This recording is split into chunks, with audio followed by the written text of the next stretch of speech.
Thank you, Speaker. I rise today in strong support of the Strata Schemes Legislation Amendment Miscellaneous Bill 2025. More than 1.2 million people live in over 87,000 strata schemes in New South Wales, making strata title a defining feature of modern housing. For many strata residents, their home is their most significant investment. They deserve confidence that the laws governing strata protect their rights and uphold their interest. Speaker, in my electorate of Penrith, I probably don't have quite as many strata units or schemes as some of the other electorates in and around the Sydney CBD and the outlying suburbs. But can I say it is becoming one of the more affordable ways that first homeowners are getting into the market. I'm seeing a significant number of constituents coming to me that are looking for quality accommodation to downsize into as they age in place and want to stay within their own home. And certainly the strata schemes are becoming a lot more prolific in my area, and therefore I really welcome this bill. Strata communities bring together people with diverse priorities under a shared governance framework. When that framework fails, the consequences are serious. Disputes escalate, costs rise, and consumer trust goes down. The bill responds to those challenges by introducing reforms that strengthen governance and put consumers first. Robust consumer protections are essential to building confidence in our strata communities, shielding owners and residents from unfair practices and ensuring trust in those who manage the schemes. The bill is in the government's third legislative response to the recommendations of the 2021 statutory review of strata laws. It implements another 28 recommendations, along with additional reforms that address stakeholder concerns raised since the statutory review concluded. Speaker, I'd like to highlight the reforms in the bill that enhance the consumer protections in our strata schemes. Building managers play an important role in ensuring the effective functioning of strata schemes. They oversee critical safety and maintenance tasks and are trusted to act in the best interests of the scheme. Unfortunately, that trust is not always upheld. There are cases where building managers prioritise their own gain over the needs of the scheme. The statutory review explored ways to improve accountability, including whether appointment terms should be shortened. The bill introduces maximum appointment terms for building managers engaged by an owners' corporation, consistent with those for managing agents.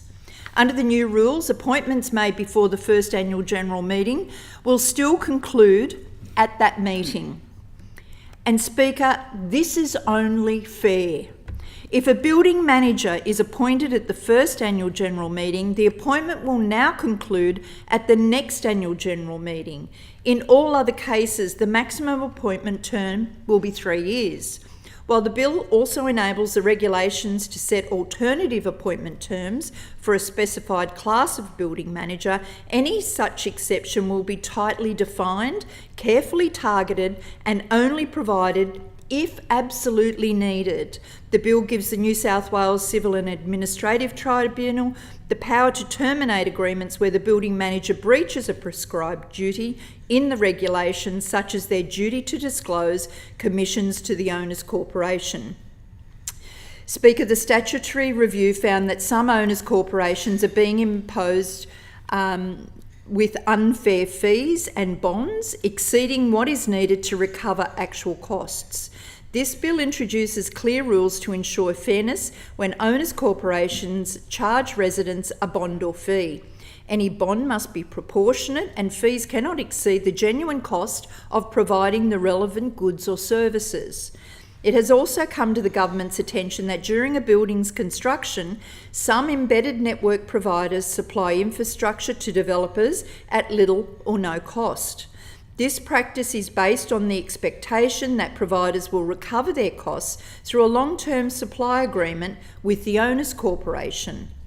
Since July this year, electricity supply contracts for embedded networks in strata schemes have been capped at a maximum term of 3 years unless renewed.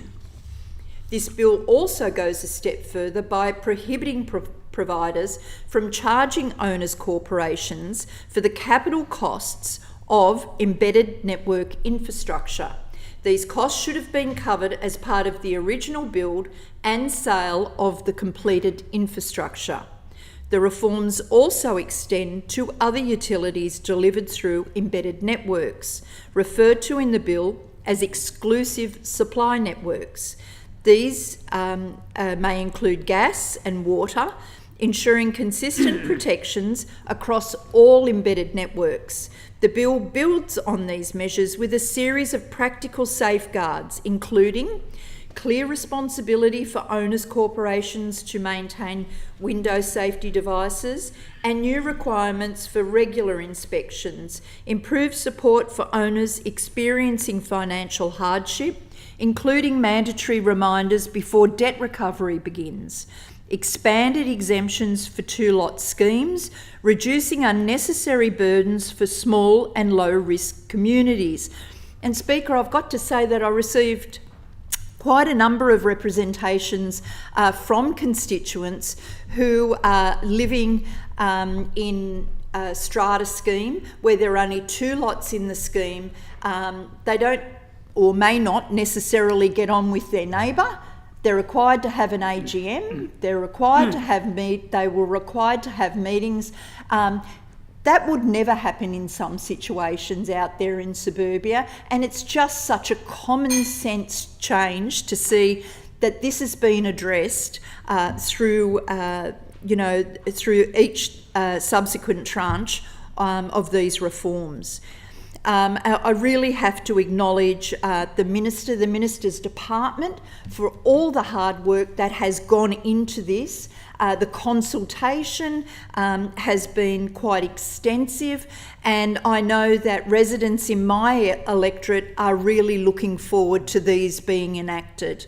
So in effect, the reforms in the bill will modernise our strata framework, so long overdue. They are consumer focused, they're practical, they're balanced, and they're necessary. They close gaps that have allowed unfair practices to persist and will deliver protections that give strata residents confidence and security in their homes. It will also give those first home buyers a bit more confidence when they're looking to purchase their first home and may never have had the experience of dealing with a strata committee or scheme. And also those who are looking to downsize from the family home and go into a strata scheme. It will also give those people a degree of confidence as well. So it's for those reasons, Speaker, that I commend this bill to the House and thank the Minister. I thank the member.